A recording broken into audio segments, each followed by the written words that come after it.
Salut tout le monde, je vous retrouve aujourd'hui pour vous présenter ma pile à lire d'automne avec mon petit plaid potiron et mon pumpkin spice latte, quoi de mieux pour célébrer l'arrivée de l'automne. Et pour réaliser cette pile à lire, je me suis basée sur le Pumpkin Autumn Challenge, qui est un challenge qui a été créé par le grimoire de Guimauze. Je vous mets le lien de sa chaîne YouTube en barre d'infos et la vidéo de présentation du challenge de cette année. Et donc pour vous expliquer un peu, on a 3 tableaux qui représentent différentes facettes de l'automne. Et dans ces 3 tableaux, on a 4 catégories. Et le but du jeu, c'est de trouver un livre qui correspond à chaque catégorie. Donc je vais vous présenter ma sélection et c'est ce que j'espère lire en 3 mois d'automne. Donc c'est parti. Premier tableau, il s'agit d'automne frissonnant avec la première catégorie qui est Monster Mash. Et là, j'ai répondu au mot créature avec Apprentice to the Villain, qui est le tome 2 d'Assistant to the Villain que j'ai lu l'année passée, où on va suivre Evie, qui est une jeune femme pauvre et qui, pour nourrir sa famille, décide de devenir l'assistante du vilain des contes de fées. J'avais adoré le tome 1 et j'ai trop hâte de découvrir la suite. Donc en plus, c'est ma lecture du moment et j'accroche à mort avec. Deuxième catégorie, seriez-vous capable de l'arrêter? Et j'ai répondu au mot suspense avec le livre Touch que j'ai reçu en co-lecture. Dans celui-ci, on va suivre une jeune femme qui a un pouvoir, celui de découvrir la mort et de la ressentir, donc de découvrir la mort des gens lorsqu'elle les touche. Et à sa rentrée scolaire, eh bien, il va y avoir un drame dans son lycée puisqu'un de ses professeurs est assassiné et elle va essayer de mettre son don à profit pour résoudre ce meurtre. Troisième catégorie de ce tableau, ceux qui ignorent qu'il n'existe pas. Et là, j'ai essayé de répondre au mot secret avec cet objet livre magnifique qui est A Kiss of Iron, dans lequel on va suivre Kat, qui est une noble désargentée qui se livre de temps en temps au vol pour survivre. Et un jour, elle est appelée au palais. Elle s'attend évidemment au pire vu son activité. Mais en fait, il n'en est rien puisqu'on va lui confier une mission. C'est celle de se rapprocher des faillés qui viennent d'arriver pour découvrir ce qu'il cache. Et enfin, dernière catégorie, les songes maudits de Carmilla. Et là, j'ai répondu au mot horreur avec celui-ci que j'ai dans ma pile à lire depuis super longtemps, qui est La poupée d'os, écrit par Holly Black.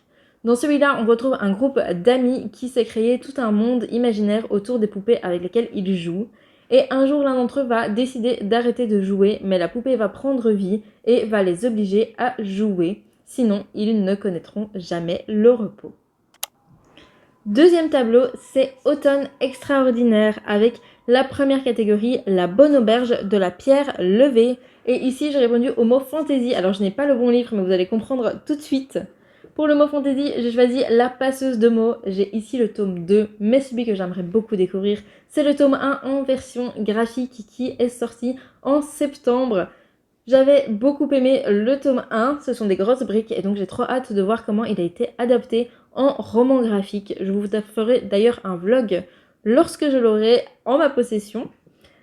Et donc dans celui-ci on va suivre Aria qui vit dans un monde où la magie est interdite, mais Aria elle a un pouvoir, c'est qu'elle sait utiliser les mots pour faire de la magie. Il est super connu, les 3 premiers tomes sont déjà sortis. Ça colle parfaitement avec le thème de la fantasy. Ensuite, on a la catégorie chaudron, foudre et clair de lune. Et là, je réponds au mot amour avec Not in Love, que j'ai déjà lu en camp lecture et qui est écrit par Ali Hazelwood.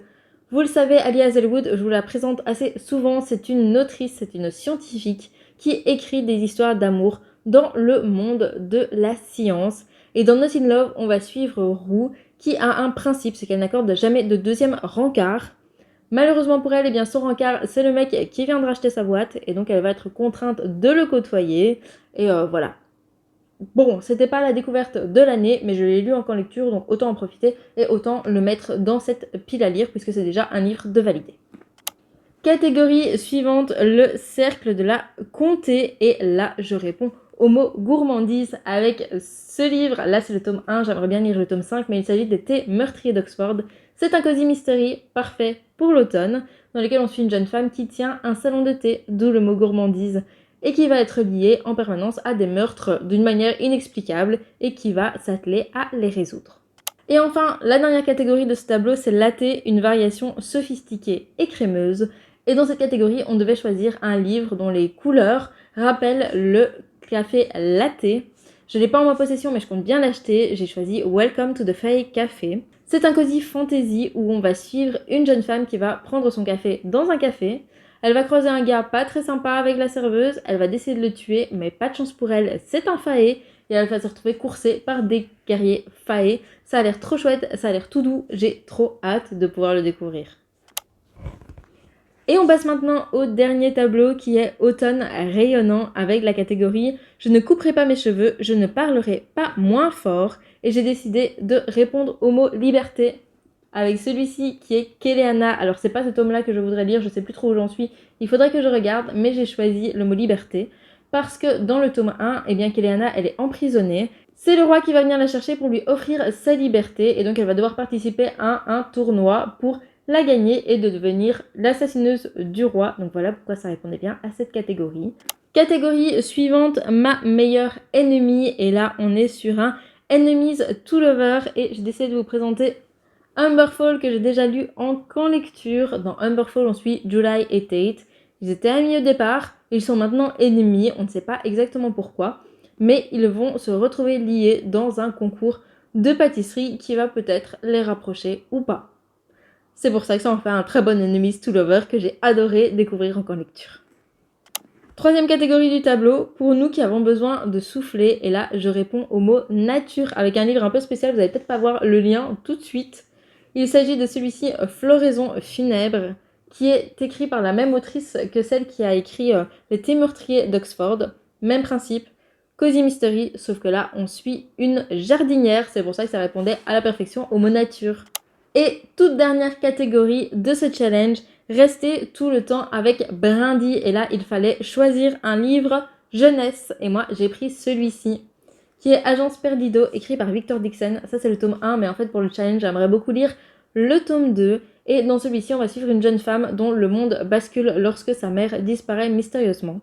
Mais il s'avère qu'elle a un pouvoir, c'est celui d'entrer dans le monde des croque-mitaines, qui sont les monstres qui font disparaître nos objets et nos proches. J'avais beaucoup aimé le tome 1 et j'ai donc hâte de connaître la suite et de voir ce que Victor Dixon nous prépare pour la suite de cette saga.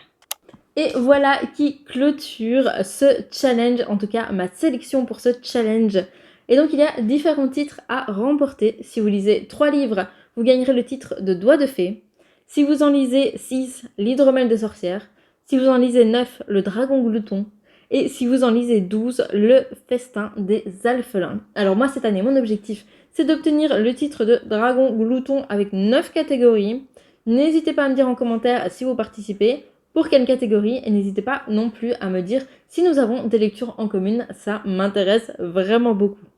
Si vous avez aimé la vidéo, n'hésitez pas à mettre un petit j'aime et surtout à vous abonner à ma chaîne. Et en attendant, moi je vous embrasse et je vous dis à la semaine prochaine.